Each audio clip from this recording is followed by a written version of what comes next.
Hello friends, இன்னைக்கு நம்ம சேனலில் ராஜ்மா கறி எப்படி செய்கிறதுன்னு பார்க்கலாம். நான் ப்ரௌன் கலர் ராஜ்மா எடுத்திருக்கேன்.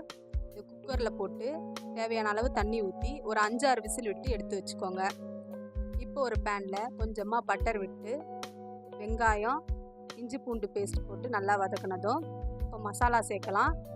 மஞ்சத்தூள், மிளகாய்த்தூள்,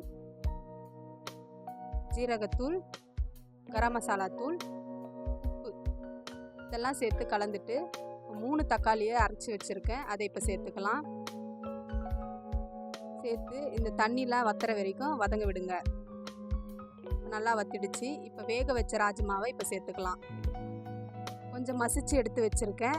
இதெல்லாம் சேர்த்து கொஞ்ச நேரம் மூடி போட்டு வேக விடுங்க. இப்போ நம்மளுடைய ராஜ்மா கறி ரெடி ஆகிடுச்சு. கடைசியாக கஸ்தூரி மேத்தி அப்படி இல்லைன்னா கொத்தமல்லி தூவி சூடாக சர்வ் பண்ணுங்கள். செஞ்சு பார்த்துட்டு எப்படி இருக்குன்னு கமெண்ட் பண்ணுங்கள். தேங்க்யூ.